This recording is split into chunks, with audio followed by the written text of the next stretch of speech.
बहुत समय पूर्व जब गुरुकुल शिक्षा की प्रणाली होती थी, तब हर बालक को अपने जीवन के 25 वर्ष गुरुकुल में बिताना पड़ता था। उस समय एक प्रचंड पंडित श्यामचित हुआ करते थे, जिनका गुरुकुल बहुत प्रसिद्ध था, जहां दूर दूर के राज्यों के शिष्य शिक्षा प्राप्त करने आया करते थे।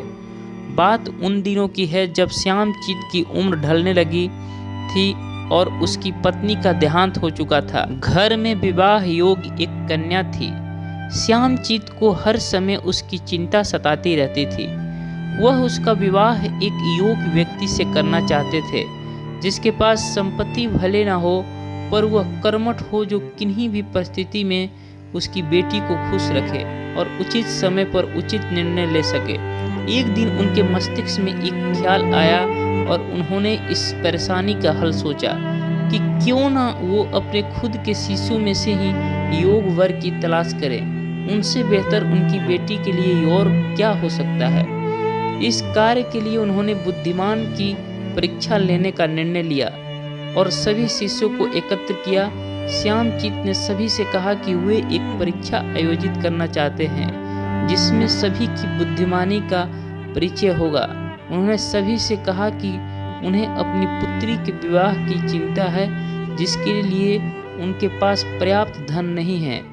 इसलिए वे चाहते हैं कि उनके शिष्य विवाह में लगने वाले सभी सामग्री कैसे भी करके एकत्र करें।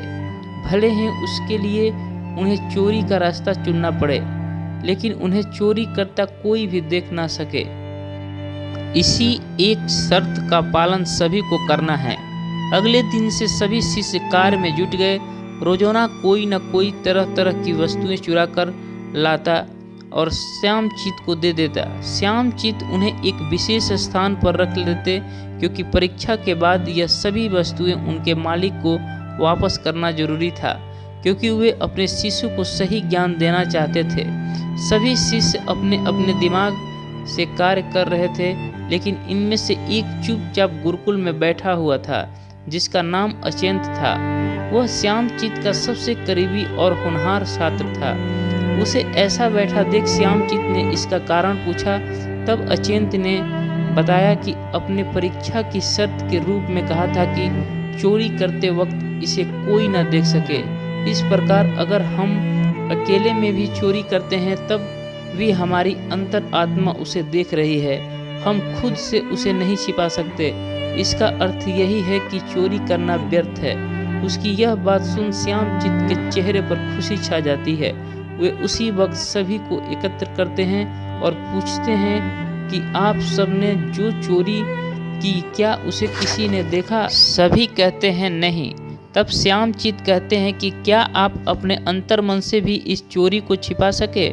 सभी को बात समझ आ जाती है और सबका सिर नीचे झुक जाता है, सिवाय अचिंत के। श्यामचित अचिंत को बुद्धिमानी की परीक्षा में अव्वल पाते हैं और सभी के सामने कहते हैं कि यह परीक्षा मेरी पुत्री के लिए उचित वर तलाशने के लिए रखी गई थी। इस प्रकार मैं अचिंत का विवाह अपनी पुत्री के साथ तय करता हूँ। सभी खुशी से झूम उठते हैं, साथ ही चुराई हुई हर एक वस्तु को उसके मालिक को सौंप विनम्रता से सभी के क्षमा मांगते हैं।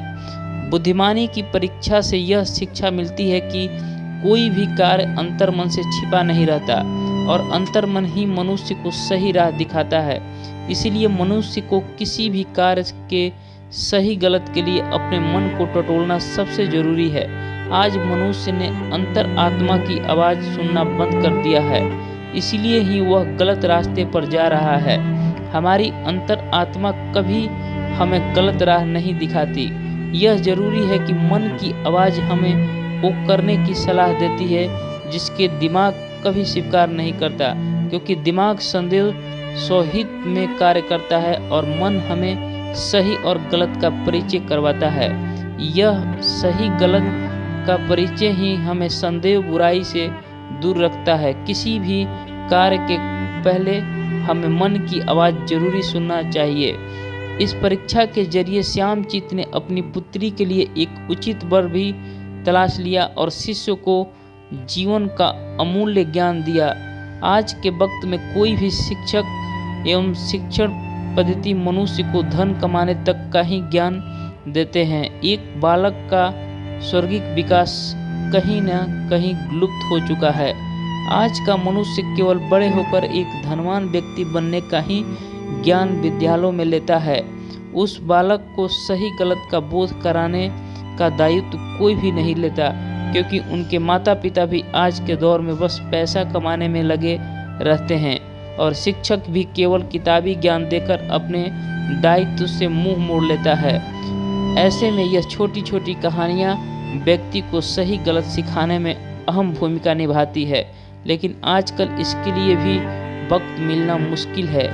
यह एक गंभीर समस्या है जिसके फलस्वरूप आज के बच्चे आसानी से गलत राह पर चलने लगते हैं और उन्हें इसका भान तब होता है जब वह पूरी तरह ग्रस्त हो जाते हैं। अतः जरूरी है कि हम सभी आज की पीढ़ी को ज्ञानवर्धक बातें भी सिखाएं।